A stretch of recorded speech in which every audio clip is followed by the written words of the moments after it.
É necessário esse afastamento e essa proximidade para que a gente se reinvente, para que a gente busque mais centralidade, para que a gente conheça outras formas de se conectar. Não é isso?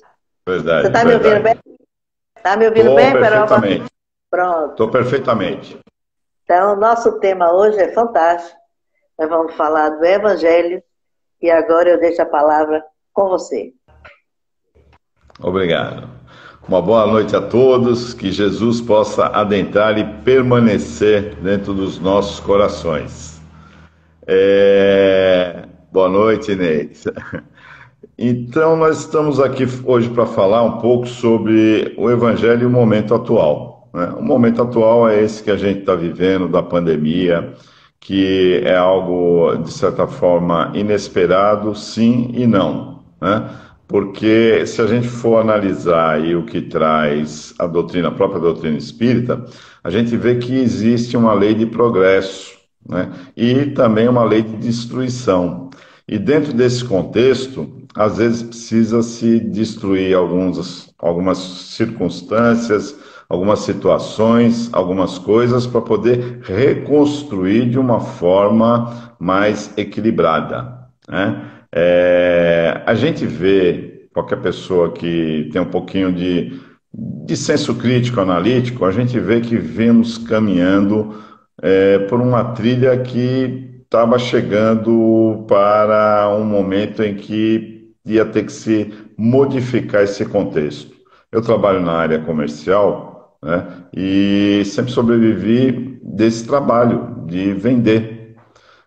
Mas eu percebia que esse modelo consumista não estava mais preenchendo as necessidades da gente, que é um contexto que vai se deteriorando rapidamente. Primeiro, porque a grande massa não tem essa condição de consumir. Segundo, porque há uma diminuição nos salários, né? O que gerou uma certa dificuldade para se consumir, e há uma necessidade da sociedade de gerar produtos novos para se obter espaço para se vender cada vez mais. E essa conta simplesmente não fecha. Não fecha, e o nosso amigo Zygmunt Baum, ele lançou uma teoria da modernidade líquida, onde nada se retém. Por quê? Porque as pessoas estavam envolvidas nos valores da matéria, buscando situações, buscando circunstâncias exclusivamente materiais, né? Então, a gente sabe que o nosso planeta está passando por um processo de transição planetária, onde ajustes estão sendo feitos, né? A gente tem aí uma publicação do Divaldo pelo Espírito de Manuel Filomeno de Miranda. São 3 livros que fazem essa trilogia desse processo da transição planetária, aonde, se ao mesmo tempo espíritos de elevado nível de escola, que estão aí firmes no propósito de transformar, ou melhor, de nos ajudar a transformar essa sociedade, reencarnaram, mas também foi dada a oportunidade a todos aqueles que ainda errantes, que ainda não definidos na sua proposta de transformação, também tiveram a oportunidade de reencarnar. E aí estão, né, para que a lei de igualdade possa se cumprir, os dois lados trabalhando pelos seus próprios interesses. Vivemos uma sociedade que a grande maioria não está atenta para a espiritualidade ainda, né, porque estamos caminhando para essa transformação. Então, boa parte dessa população que habita aí 7 milhões e alguma coisa, nesse planeta, não está ligada às questões espirituais, né?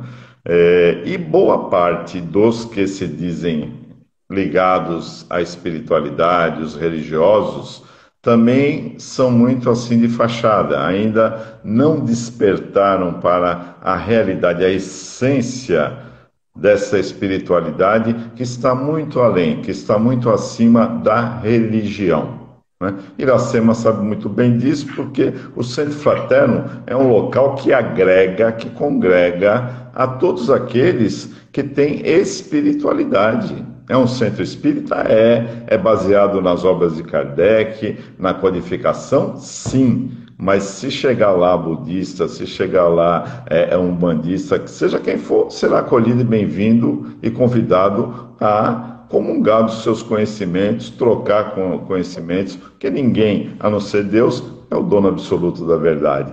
Os demais estamos todos construindo essas verdades, né, para que a gente possa aplicá-las no nosso dia a dia, na nossa transformação. Então a gente se deparou com um processo, e é um processo muito interessante, né, que a gente foi paralisado por um vírus, né?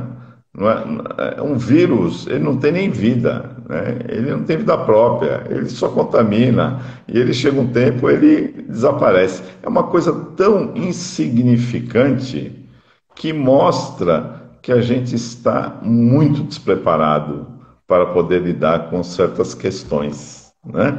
Porque é que nem quando você corta um dedo. Eu tive até o desprazer de cortar esses dias aqui, cortando um tempero, aí cortei, eu queria me levar o dedo junto, falei, opa, peraí.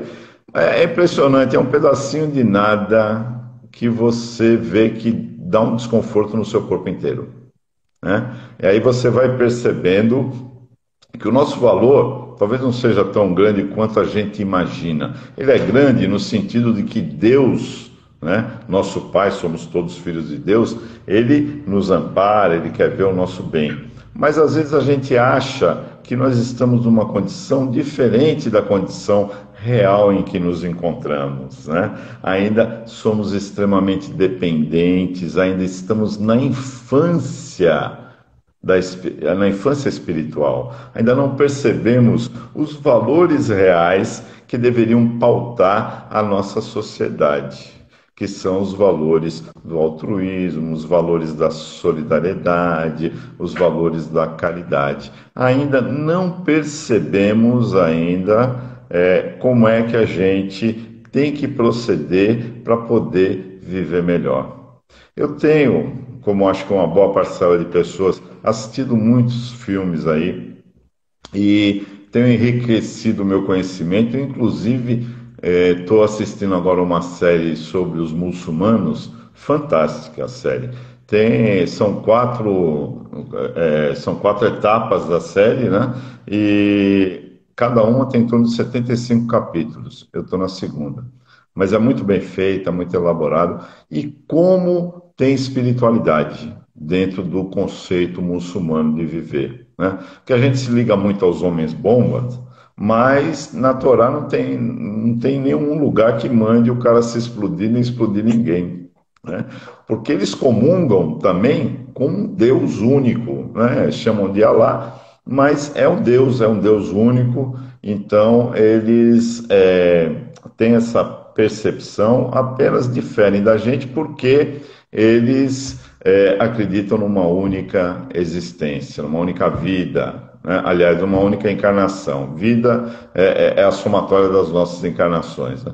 Então eles acreditam apenas numa encarnação. Mas fora isso, os conceitos espirituais deles são fantásticos.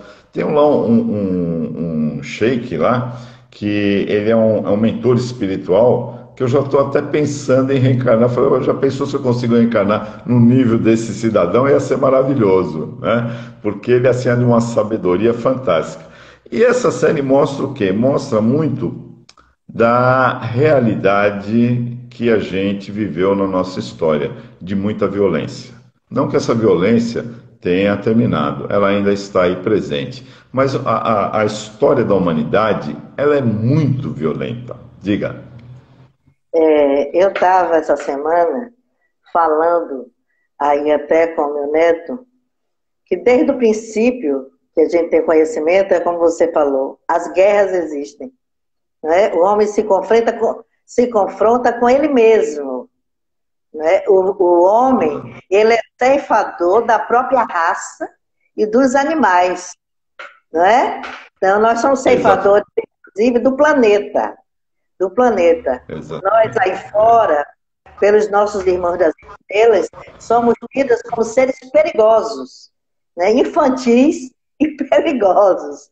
Né? E os irmãos espirituais, pelo que nós sabemos, têm tido um grande trabalho para manter em equilíbrio, né? O nosso planeta, as nossas mentes, o teor vibratório que nos envolve, justamente pelo que, o que nós emanamos. Essa corrida desenfreada que você falou aí do poder é terrível.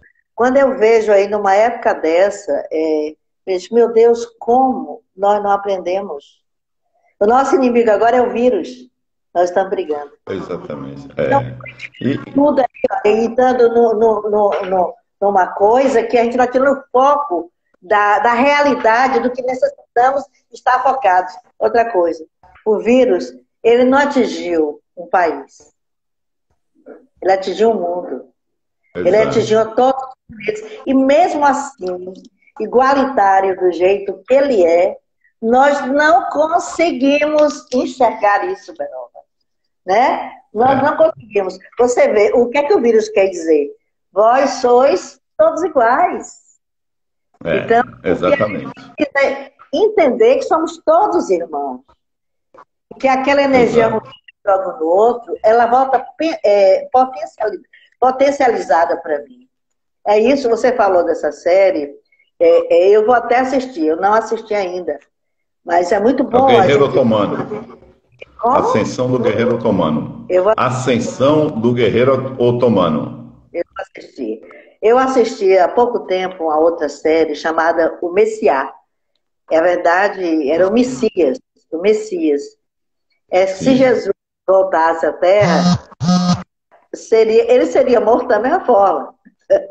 E é o poder, essa coisa fluida, né? Porque é fluido.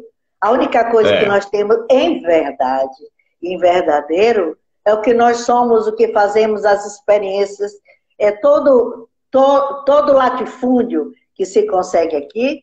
O que as pessoas não entendem é que eles nos estão por empréstimo. Em verdade, não são nossos. Aliás, nem o corpo que nós usamos é nosso. Em determinado momento, nós iremos ter que despojá-los e levar o nosso aprendizado conosco, a nossa luz, seja ela tênue ou seja ela farol. Então, é isso que nós temos que prestar atenção. Esse vírus veio dar uma sacudidela no planeta.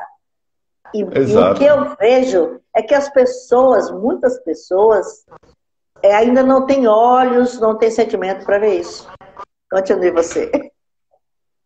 Eu, Antônio Peroba, acredito que não vai ficar só nesse vírus. Eu acho que ainda teremos outras situações, justamente por essa questão, porque as pessoas não despertaram, não se deram conta do objetivo maior que esse vírus está trazendo, que é a reflexão de que não existe poder. Ninguém tem poder. Poder é só de Deus, né? Poder é dele, que se quiser, faz, acontece, dá vida, tira a vida e é só ele que tem o poder, mas as pessoas brigam desde o começo da humanidade, traem, usurpam, violentam para ter um poder que na realidade é efêmero, que não vai sustentar, porque todos iremos desencarnar, graças a Deus. Iremos desencarnar para poder viver outras experiências, porque nós precisamos dessas experiências para entender essa proposta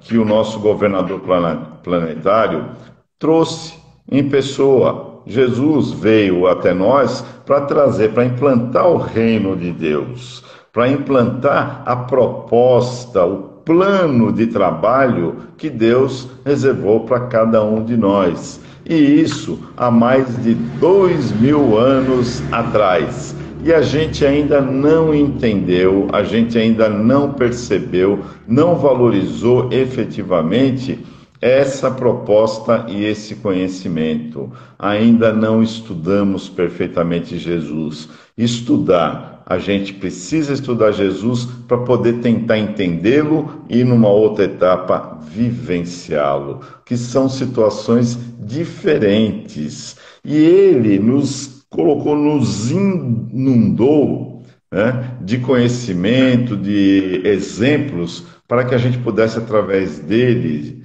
né, através desses exemplos, transformar a nossa existência e evitar circunstâncias como essas. Porque está tudo aí na Gênesis, está tudo aí, o que vem acontecendo com a humanidade não deveria ser novidade. Mas como a gente focou tanto nas questões materiais, nos interesses imediatistas, a gente não se deu conta de que no rumo que a gente está indo, a gente não vai chegar a lugar nenhum, né? A gente vai ter que voltar. Estamos fazendo, como nos conta Francisco Cândido Xavier, no livro Evangelho com Jesus, né?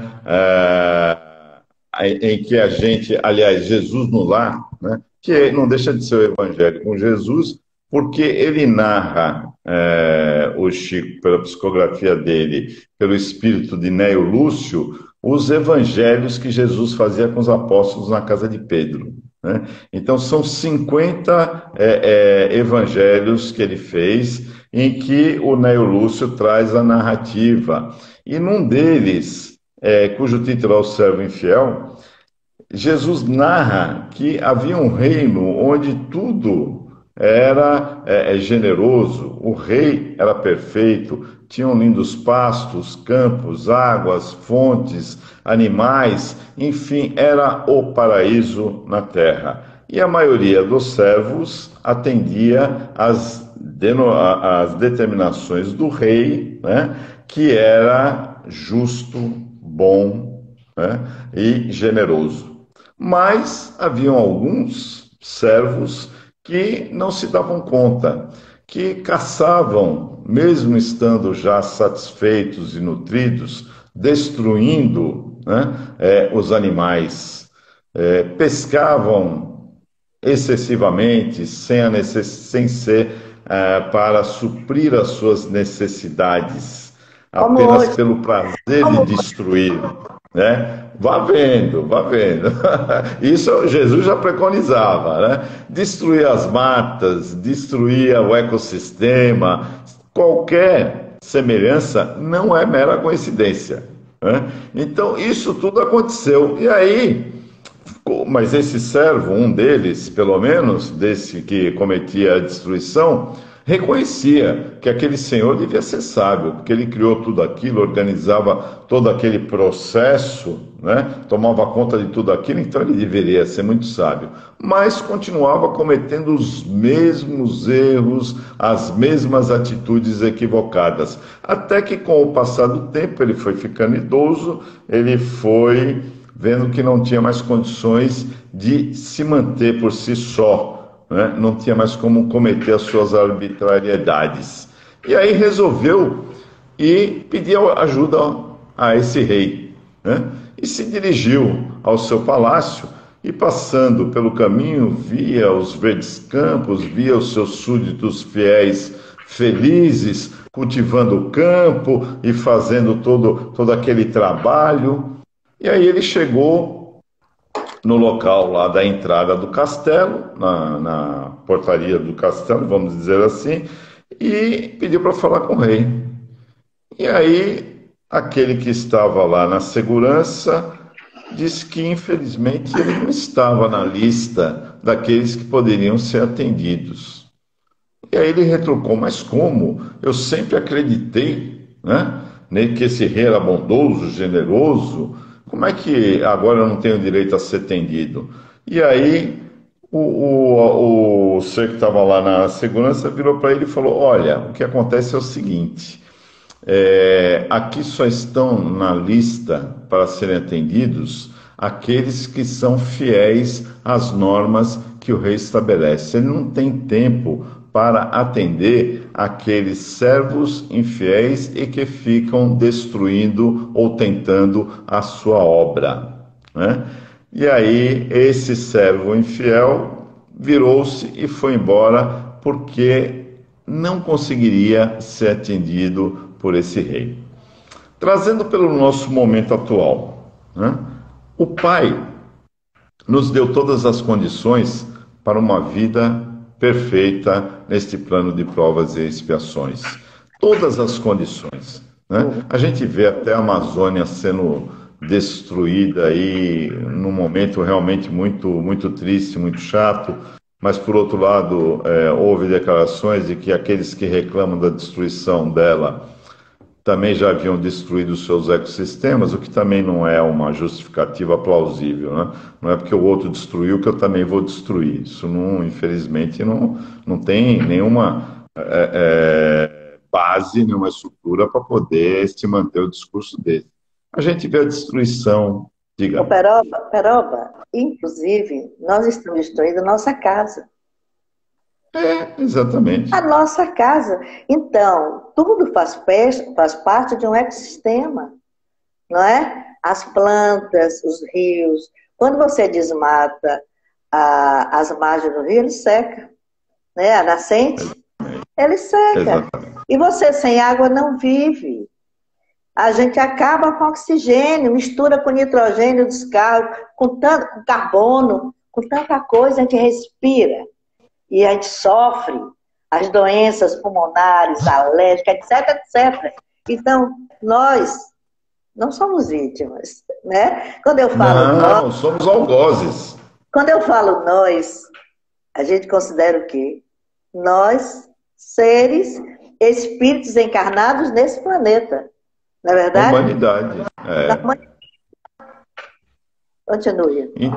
Então a gente vem nessa tocada. Há quanto tempo que a gente vem tomando conhecimento da proposta de Deus através do Evangelho que Jesus nos deixou, que nós temos o Alcorão, nós temos a Bíblia, nós temos o Evangelho segundo o Espiritismo, nós temos várias fontes de informação para trazer o quê? A proposta que Jesus nos trouxe. Porque Jesus, quando veio, ele nos alertou, ele falou: no mundo só tereis aflições, mas vinde a mim todos vós que estáis aflitos e cansados, e eu vos consolarei, porque o meu jugo é suave e o meu fardo é leve.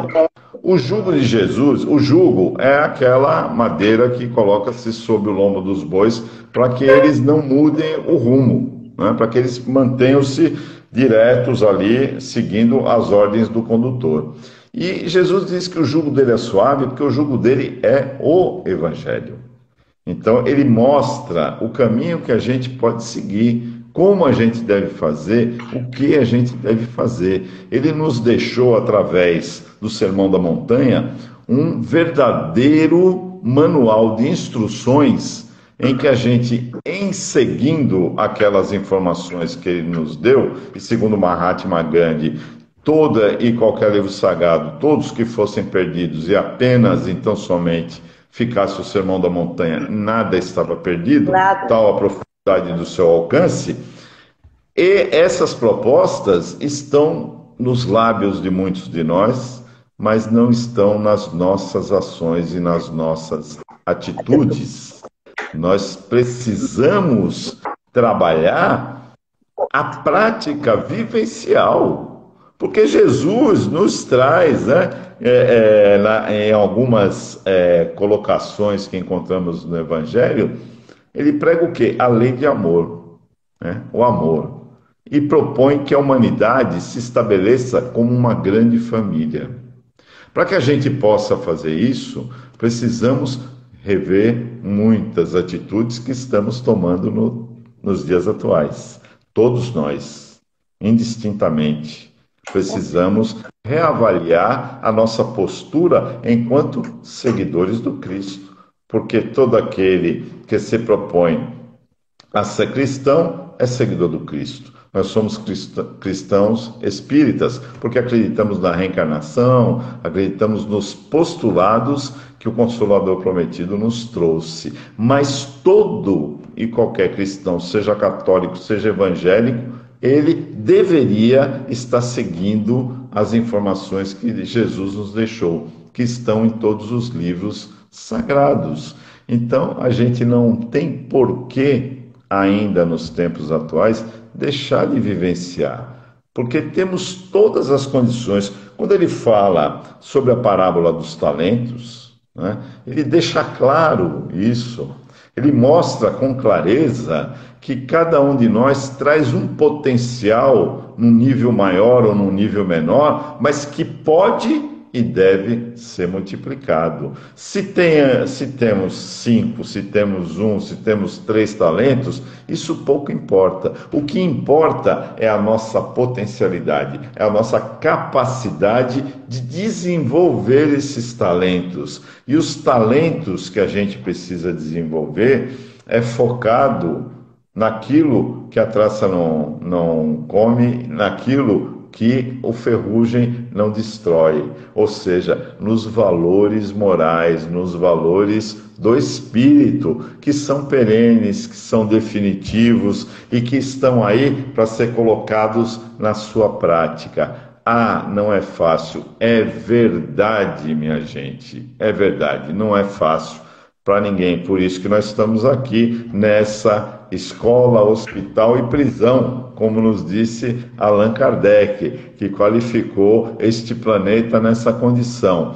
Mas é possível de agirmos. Estava assistindo o nosso irmão Ricardo Mello aí, que tem lá o seu evangelho todos os dias 10h30 da manhã, e ele contando a história, né, de uma pessoa que era muito generosa, não tinha nada. O que ele ganhava mal dava para alimentar-se e a sua família, né? Mas ele mesmo sem dinheiro, que muitos dizem que é o grande problema impeditivo para se praticar a caridade, né? Muita gente fala, porque quando eu ganhar na Mega Sena acumulada de final de ano, né? De final de ano, né? Tem esse detalhe. Aí eu vou lá em Iracema, vou ajudar o centro. Aí eu vou ali, vou fazer isso, vou atuar. Então, esse ser, ele não tinha nada. Faltava ali o essencial. No entanto, ele sempre tinha uma palavra de conforto. Sempre tinha uma palavra de otimismo. Sempre fortalecido na sua grande fé, na sua confiança de que o porvir seria melhor. Sempre trabalhando e aconselhando as pessoas no bem.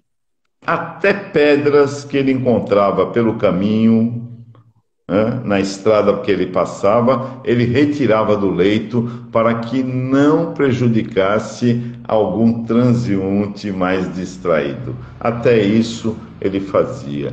E quando ele desencarnou, ele achava que não teria mérito nenhum, mas foi laureado, amparado, acolhido, né? Por quê? Porque dentro da possibilidade que ele tinha, ele fez a sua parte. Ele desenvolveu o seu talento dentro daquilo que ele tinha. Ele não ficou esperando, ele não ficou sonhando a possibilidade de quando eu tiver, porque se eu fizer, porque se acontecer, porque se fulano deixar, porque se ciclano. Quanta gente está aí imobilizado, os seus recursos, os seus talentos, porque diz o quê? Diz que, meu marido não deixa eu ajudar, minha esposa não deixa, porque eu tenho que sair, porque isso, porque aquilo. Quando chegarmos de regresso ao plano espiritual, nós não poderemos usar essas justificativas, porque a espiritualidade vai falar, mas vocês tinham o evangelho, vocês tinham informação, vocês espíritas, então, nossa, quanta coisa vocês tinham o conhecimento do intercâmbio espiritual, da imortalidade da alma, que a vida continua, que estamos sempre progredindo, que esse momento é um momento passageiro, que apesar das dificuldades que são reais, que existem, elas vão passar, e à medida em que a gente fortalecer a nossa fé, a nossa confiança, a nossa credibilidade naquilo que Jesus falou, e ele tem todo uma moral diferenciada, uma credibilidade diferenciada, para que a gente possa acreditar nele. Se a gente fizer o que ele falou, o nosso sofrimento, no mínimo, será menor, porque o jugo dele é suave.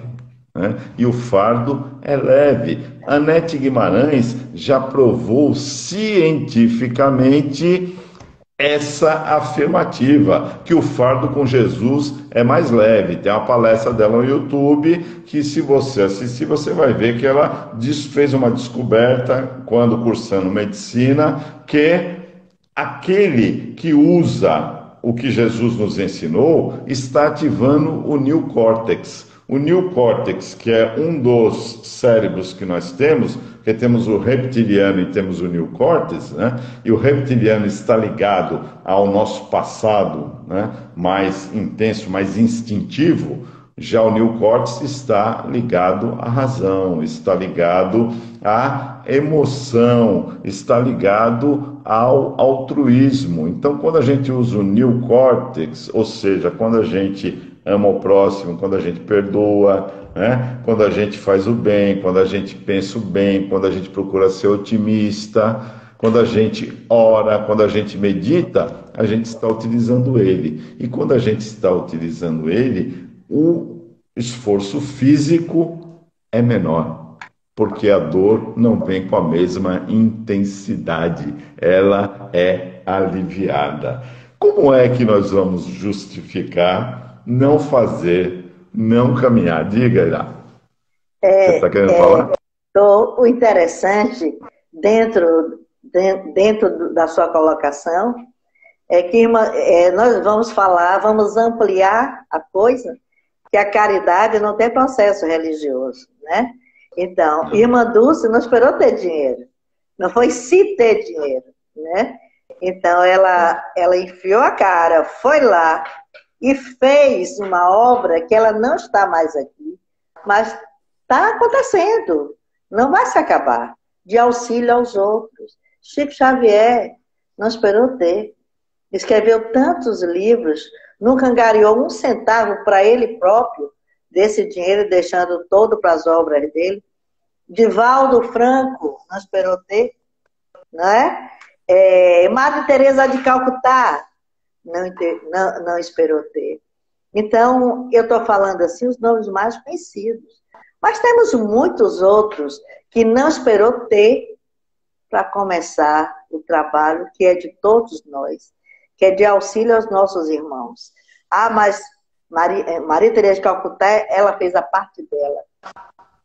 Se você não pode fazer a sua parte do tamanho do que ela fez, faça o que está ao seu alcance, aquilo que seu coração pede. Eu acho que é dessa forma, Peroba, que eu vejo. Você falou dos talentos, todo mundo tem um talento. Infelizmente, algumas pessoas acham que esse talento é para desenvolver apenas com coisas materiais. Ledo engano. Porque o que é de material vai ficar aqui, na matéria. Não é verdade? A gente volta àquilo que você falou, com você. Exato. O próprio Evangelho tem uma passagem em que ele fala, né, que o homem inteligente, né, que ele tem inteligência não só para usar em atributos materiais, mas sim para ajudar o seu semelhante, para fazer com que ele também se desenvolva, porque aquele que pega a enxada e se volta contra o seu senhor, ele merece ser expulso, né? Então, a gente não pode agir dessa forma, devemos que agradecer àqueles que estão nos dando essa possibilidade, o Pai que nos dá vida, que nos dá todas as possibilidades de fazermos o nosso percurso e evoluirmos. Então a gente tem que o quê? Agradecer. Nessa série, estava reunida, lá tem eles chamam Alpes, né? Que são os guerreiros, né? Aqueles que vão para as lutas, são muito treinados. E aí eles estavam lá fazendo uma oração, e um deles, que era mais assim, mais estabanado, ele se demorou. Aí chacoalharam ele: o que está acontecendo? Você está aí sorrindo, né? Ele falou: não, eu estou sorrindo, né? Porque eu vi, né, que quanto mais eu agradeço, mais eu me conheço. E quanto mais eu me conheço, mais eu me conecto com Deus. Olha que coisa maravilhosa, né? Então, assim, nós também podemos fazer isso. Está ao alcance de qualquer um de nós, não exige nem internet. Você pode fazer sem nenhum auxílio externo, só você e a espiritualidade. Jesus também nos fala sobre, no capítulo 15 do Evangelho segundo o Espiritismo, fora da caridade não há salvação, o que é necessário para o homem salvar-se. E aí ele diz que o rei virá assumir o seu trono e que reunirá, né, a todos os seus povos e os separará como se separam os bodes das ovelhas, colocando os bodes à sua esquerda e as ovelhas à sua direita. Então dirá para as suas ovelhas, que são bem-aventurados, que podem e devem gozar o reino dos céus. Porque quando ele teve fome, lhe deram de comer. Quando ele esteve com sede, lhe deram de beber. Quando ele esteve nu, o vestiram. Quando ele esteve preso, foram-no visitar. Quando ele esteve sem moradia, o acolheram. E quando ele esteve doente, foram vê-lo. E aí eles dirão a ele, mas quando foi que atendemos essas suas necessidades? E ele então volta-se para ele e diz que toda vez que atendesse o mais pequenino do meu reino, era a mim que estavam atendendo. Né? E se voltará para os da esquerda, e evidentemente isso é uma parábola, por isso as cores mais fortes, para que se pudesse ter uma interpretação correta, né? Então, e diz que eles irão arder no fogo do inferno, o que sabemos que não é real, porque não existe esse inferno, né? Não existe essa pena eterna. E diz que toda vez que ele passou por aquelas necessidades, eles não o atenderam. E eles perguntam, mas quando deixamos de lhe atender? Foi quando não atendesses aquele mais pequenino do meu reino. Porque quando deixa de atender aquele que sofre, estamos deixando de atender a Jesus. E o Evangelho nos diz o quê? Que fora da caridade não há salvação. Que precisamos exercer a caridade de uma prece por aqueles que estão sofrendo, por aqueles que estão sem alimento, que eu também não posso ajudar, eu não tenho condição econômica de ajudar, mas eu tenho a condição mental, eu tenho a condição da minha fé, eu tenho a condição de elevar a minha vibração e mandar para aqueles que estão necessitados, e eles serão atendidos com certeza, porque Jesus vela por todos nós, principalmente por aqueles mais necessitados. Então o Evangelho está aí trazendo para a gente diversas possibilidades, né? Nós queremos dar a direção para as nossas vidas. Voltando para as parábolas, tem a parábola do semeador, né? Então Jesus diz lá que o semeador saiu a semear e que várias sementes se perderam pelo caminho, caíram entre os espinhos, caíram entre as rochas, não tiveram raiz para crescer, mas algumas delas caíram em solo fértil. E umas deram 100 por 1, 60 por 1 ou 30 por 1. O solo somos nós. Cabe-nos refletir o que estamos apresentando para a semente do amor que Jesus colocou em nossos corações. Qual é o tipo de solo que oferecemos hoje? Aquele que é fértil, que assimila através daquilo que Jesus nos coloca no Evangelho e tenta superar-se e fazer aquilo que é necessário para auxiliar, para se auto-auxiliar, ou a gente ainda está rejeitando como os espinheiros que sufocam a semente que foi lançada, ou a pedra que não permite, por causa da sua rigidez, que o solo faça com que as raízes cresçam e o sol queime a semente. O que é que a gente está fazendo? Ou a gente está deixando ela pelo caminho para que os pássaros a devorem? Qual é a nossa postura? Qual é a nossa atitude perante as possibilidades que Jesus nos traz? O que é que a gente vai fazer? Precisamos analisar isso. O Evangelho é riquíssimo. Jesus nos chama a atenção dizendo que todo aquele que ouve a minha palavra e a pratica é como aquele construtor sábio que ergue a sua casa sobre a rocha. porque os rios transbordam, as tempestades chegam, os ventos se abatem e a casa permanece estabelecida no seu devido lugar. Mas aqueles que não o ouvem, são imprevidentes, são como aqueles que erguem sobre a areia.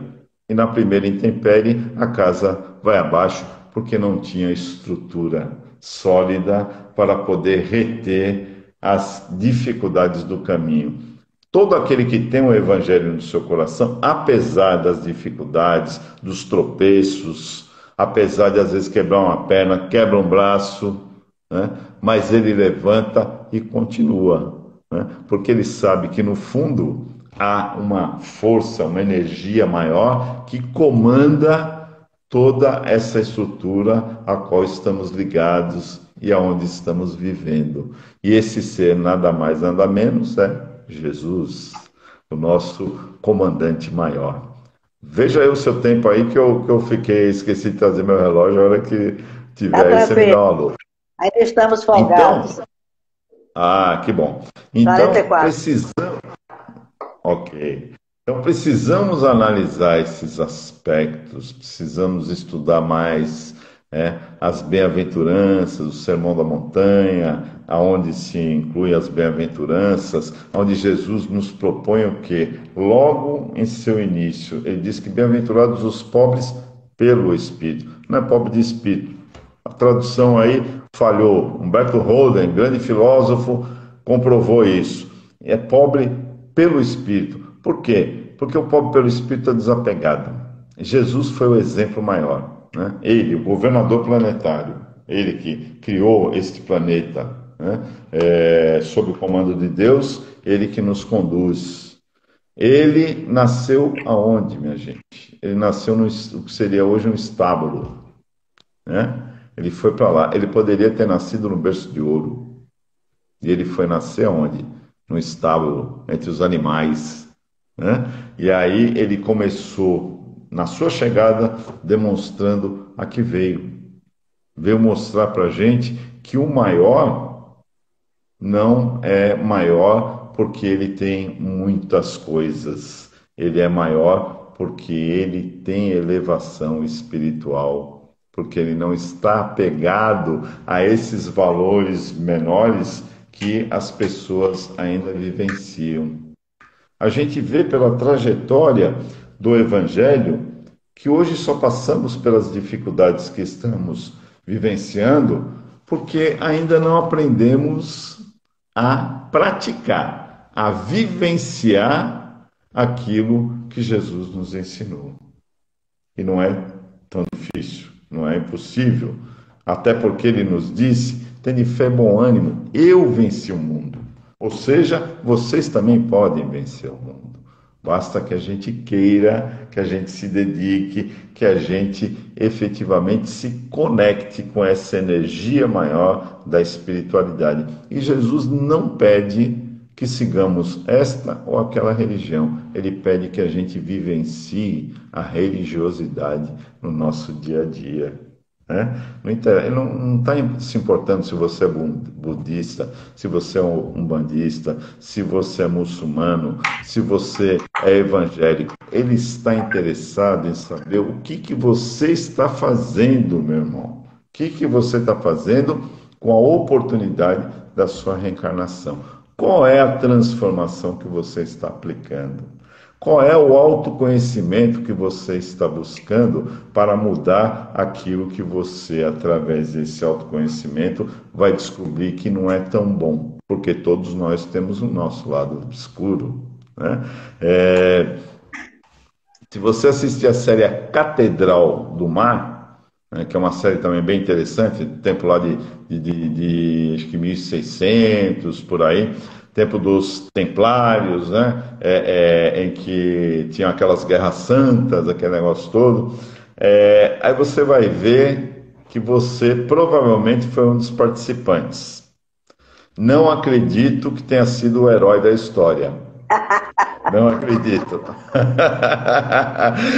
Eu acho que a gente não foi o herói da história, viu? Eu acho que todos nós estamos aqui, não conseguimos ainda ter esse resultado. E o herói da história é muito interessante, porque ele persiste no bem, para o bem, com o bem, e está ali sempre trabalhando e as coisas vão fluindo, mas as dificuldades surgem, porque não é o fato de a gente estar no bem que vamos ter facilidades, né? Porque estamos aqui para ser provados. Então, ele tem muitas dificuldades, mas a grande diferença é que ele persiste, ele busca o seu objetivo maior. Diga. Ele fala, no mundo tereis aflições. É Então, isso. ele não disse que ia ser fácil. E não é fácil pelas nossas atitudes, porque o livre-arbítrio existe. Nem Deus, nem Deus. Só quando a coisa está demais, que vem um ceifador desse aí, para tentar colocar as coisas no lugar. Mas, no mundo tereis aflições. Exato. É a aflição que nós refletimos, ainda é aflitiva para todos nós. Né? Porque a negatividade que eu sopro aqui, no Japão, né, circula o planeta. Então, Jesus é o nosso modelo e guia. É verdade. Mas nós ainda não entendemos Jesus. Ele veio aqui nos deixar a resposta do bolo. Né? Algumas religiões tomaram conta de Jesus. Jesus é religioso deles. Uma certa feita, eu ia para o centro e eu fui parada por uma pessoa e ela falou, você vai para o centro espírita? Eu disse, eu vou para o centro espírita.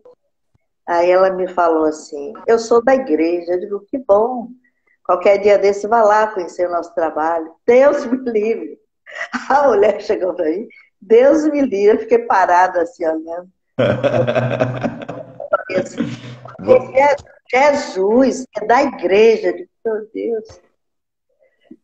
Quer dizer, a igreja toma conta. Jesus é um ser. É um ser que vem aqui nos dar a receita do bolo.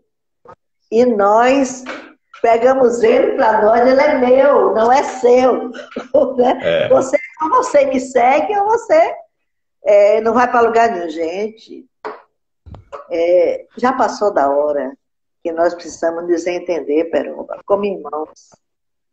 Como irmãos. A gente precisa entender as lições que foram dadas. Guerra santa. Não existe guerra santa. Nunca existiu. A guerra é terrível. Ninguém ganha numa guerra. Então, nós ainda não entendemos. Nós ainda guerreamos. E guerreamos por coisas fluidas. Coisas que passam. E nós passamos no escorrendo. Quando Kardec pergunta qual o nosso modelo e guia, os espíritos... Pergunta mais curta. A resposta mais curta. Vede Jesus. Pronto. Né? Encerrou.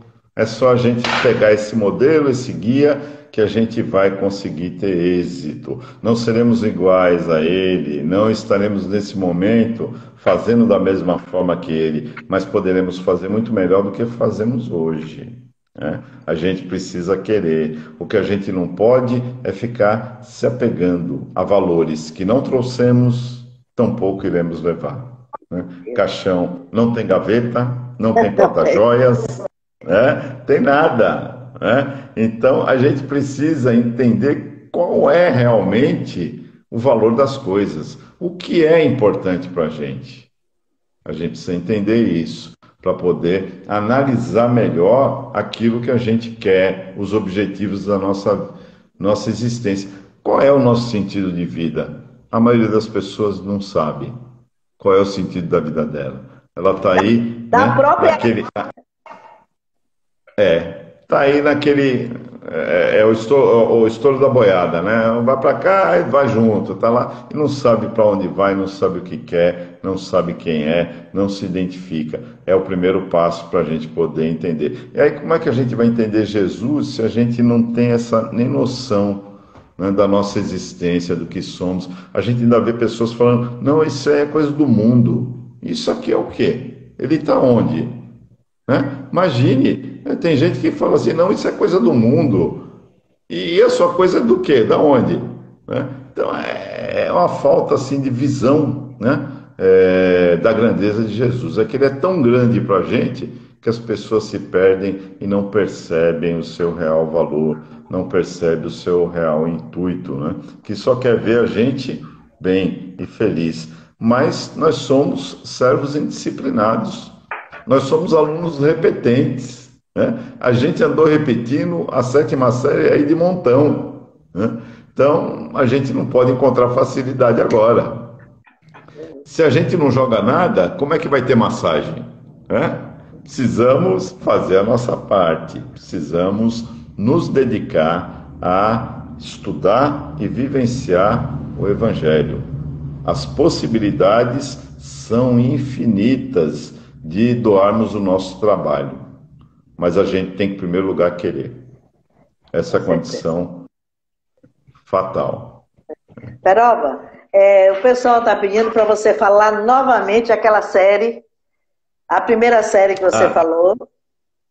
A primeira série é o Guerreiro, a Ascensão do Guerreiro Otomano. Ela está na Netflix, está também como Renascense. Mas Renascense ou Ascensão do Guerreiro Otomano. É maravilhosa, eu achei assim, muito legal. É violenta, mas... Né? A segunda que você falou. A segunda é a Catedral do Mar. Isso. Catedral... Também é mais curta, mas é muito interessante também. E a que eu falei, que o pessoal está perguntando, é Messias, quer dizer, Messias. Né? É uma abordagem muito, muito boa, que eu peguei na Netflix também, Messias. Eles colocam como se Jesus nascesse lá naquela área muçulmana agora, nos dias atuais. Né? E com certeza ele foi preso novamente, né? Ele foi desacreditado novamente e ele foi morto novamente. Mas toda aí a sequência de que na época que Jesus ameaçava o poder romano, né? Na época toda, dessa vez eles fazem uma colocação que Jesus também vem desacreditar também o poder da CIA. É uma coisa bem muito interessante. Muito interessante, inclusive tem um momento que ele anda sobre as águas, que as pessoas não acreditam. Não acreditam. Não acreditam. Nem vendo. Nem vendo. Ele é o espírito. Então, ele rebanha um grande número de pessoas e as pessoas veem ele passando pelas águas, mas não acreditam. Então, o nome é Messias, que o nome é esse, está na Netflix, também é muito bom. Eu assisti todo, assisti um pedaço, eu fiquei até 2 horas da manhã assistindo. Nossa, eu tenho que dormir 3 horas da manhã. Eu acho que esse tipo de coisa é boa, fora as lives que estão aí, né? Gente, coisa boa. A palavra de Jesus nos fortalece. O evangelho desse mestre, irmão Jesus, que ele nunca falou que era um pai, ele nunca falou que era bom. Quando dizia que ele era bom, ele respondia, bom é o Pai. Então, né, ele nunca falou que ele era Deus. Não é isso, Peroba? Ele era irmão. E nos trouxe tanto... Ele sempre deixou claro isso, né? Sempre. Sempre. Sempre. Diga, Peroba, ainda temos... Eu queria... Oi? Pode falar. Eu queria, para encerrar, né, ler aqui um capítulo do Vinha de Luz, que eu li até hoje, achei assim, fantástico. Às vezes a gente lê, depois de algum tempo relê. 4 minutos, leia. 4 minutos? Então é suficiente. Então vamos lá, é o capítulo 5, o título é Com Amor. E, sobre tudo isto, revesti-vos de caridade, que é o vínculo da perfeição. Paulo, Colossenses 3, capítulo 3, versículo 14.